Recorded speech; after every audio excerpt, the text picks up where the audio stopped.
Bonjour et bienvenue sur la chaîne Rayon de Lune pour une toute première analyse lunaire.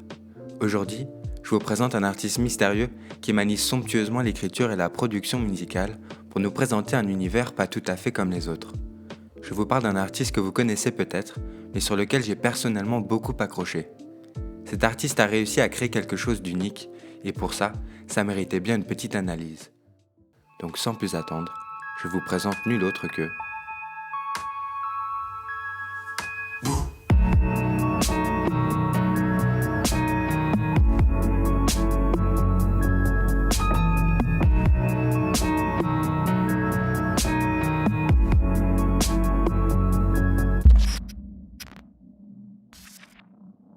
Moussa sort son premier single en 2017, intitulé Cabrioli. Signé avec le label B-Sharp, et c'est assez trouble, mais B-Sharp semble être une music company parisienne qui propose des services de label management et de management d'artistes. Et il semble peser déjà un petit peu dans le game, car il s'occupe déjà d'artistes comme Petit Biscuit ou Odezen. Après ça, il fait un featuring sur l'album d'Odezen, intitulé James Blunt. James Blunt, James Blunt, James Blunt, James Blunt. Il enchaîne par sortir 7 singles en 2019, jusqu'à un album sorti récemment en avril 2020, intitulé Surface. Ma petite copine, elle est bonne. Il semble s'être créé autour de Moussa un certain mystère. Son identité est pas forcément cachée. On sait qui il est, à quoi il ressemble, et il a même donné une interview pour le journal Vice où il se délivre un peu. Mais sa présence sur les réseaux et Internet reste discrète. On peut directement remarquer que Moussa veut qu'on le découvre vraiment à travers sa musique. Il le dit lui-même si bien dans son interview. « Si vous êtes journaliste, s'il vous plaît, n'écrivez pas nimp sur ma musique, je la fais avec le cœur. » Et justement, c'est ça qui intrigue.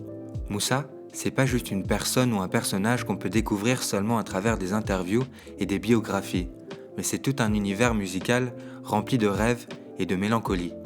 Et en parlant de rêves, il le dit lui-même que son plus grand rêve c'est ne jamais en réaliser aucun et passer ma vie à les poursuivre. C'est le chemin qui est beau, quand on réalise ses rêves, on les tue.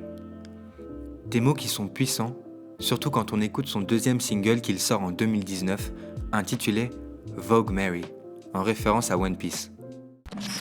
Médusé depuis mes 10 ans, les pieds sur terre, les yeux rivés sur l'horizon. Du fond de la classe, pense à l'infini de la fenêtre. Les si n'aiment pas les rêves, je serai libre si je veux l'être. Je pense que pour arriver à bien comprendre l'univers de Moussa, il faut d'abord analyser un peu son écriture. Moussa écrit toujours d'un point de vue interne, souvent à la première personne, ce qui fait ressortir l'intimité de ses textes. Dans son titre Cabrioli par exemple, il arrive même à décrire les sensations physiques qu'il ressent. Je t'aime comme un allumé, j'ai le cœur battant et les courbatures. Tellement chaud que mon sang fait des bulles. Cela accentue la situation torride et exaltante dans laquelle il se trouve, et par conséquent nous transporte dans son univers. Un univers à la fois amoureux et incertain.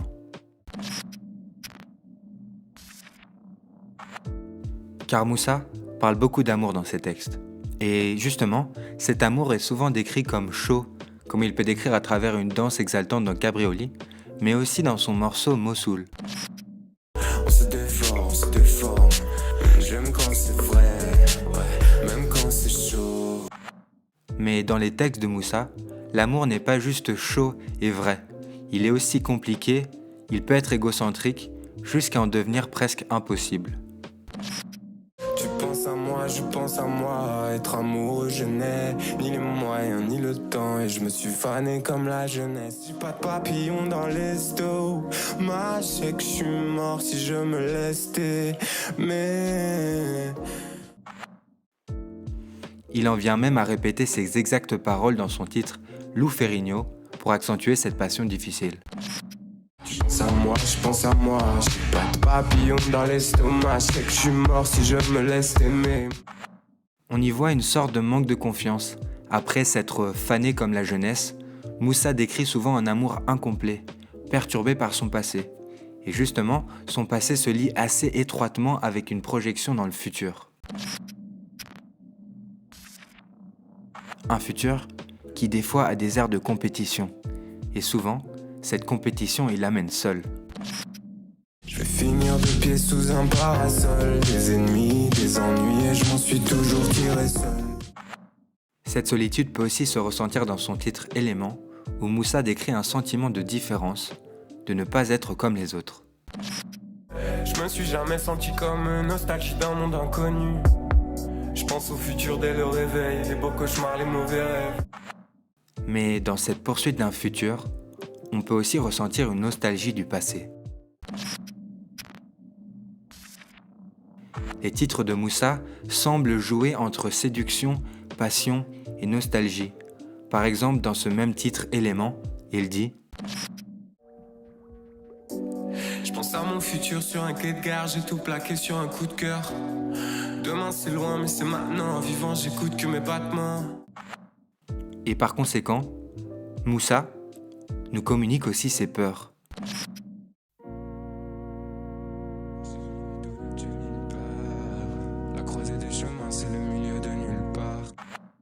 Ces peurs et cette quête d'un futur peuvent potentiellement s'expliquer à travers une enfance difficile, dont il parle souvent dans ses textes. Plusieurs fois, Moussa parle d'une enfance compliquée, mais qui par contraste lui a permis d'atteindre une certaine liberté. J'ai pas de papa, j'ai pas de maison, je me sens libre. Dans son dernier album, Moussa parle beaucoup de ce sujet, surtout de son père et d'une vie familiale difficile. Et dans son titre Surface, il va même jusqu'à décrire ça beaucoup plus intimement. Ce soir, j'entre pas à la maison. Non, c'est mort. Maman pleure, papa cogne fort. Je flotte à la surface sur le ventre. Demain, je te montre mes bleus à l'école. Oh. À travers ces textes, Moussa arrive à se confier intimement. Et c'est sans doute pour ça qu'on s'accroche à son personnage. Je pense que Moussa arrive à être vulnérable à travers ses textes et cela permet aux gens qui l'écoutent de se retrouver à travers lui. Mais l'univers de Moussa n'est pas seulement unique grâce à ses textes, mais surtout grâce à sa production.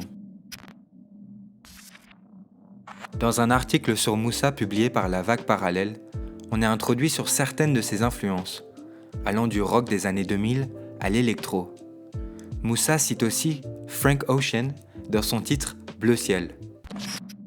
Je me mélange pas, coup d'huile dans l'océan, j'écoute Franco Océan. Un artiste qui, comme lui, travaille très indépendamment. Moussa, et on peut le féliciter pour ça, est un artiste qui fait tout lui-même, de l'écriture à la production. Et cela crée une sonorité, je pense, assez personnelle. Le son de Moussa se compose souvent d'un rythme assez prominent avec des drums très catchy. Il trouve souvent des mélodies très subtiles mais qui sont très efficaces. Ces mélodies arrivent à trouver un son unique grâce à deux éléments. Le premier, c'est la façon dont il utilise Autotune. L'autotune qu'il met sur sa voix est très prominent, je pense que vous l'avez remarqué, jusqu'à complètement transformer sa voix. Pour certains à qui j'ai fait écouter la musique de Moussa, ils me disent souvent que c'est ce qu'ils n'aiment pas chez lui. Mais justement, je pense que cet élément est très intéressant chez Moussa, car il joue avec et l'autotune devient un instrument. Et je dois dire que ça marche. L'autotune mélangé avec des effets de reverb assez subtils arrive à créer une texture unique, une texture électronique, mais à la fois pop. Je suis loin mais je suis là comme les dom-toms, toujours hanté par les mêmes thèmes. Je suis loin mais je suis là comme les dom-toms, la vie c'est simple, j'aime t'aimer. Cet aspect pop peut aussi se ressentir à travers la rythmique, mais j'aimerais surtout porter l'attention sur ces petits adlibs qu'il faut l'avouer, sont à chaque fois tellement entraînants.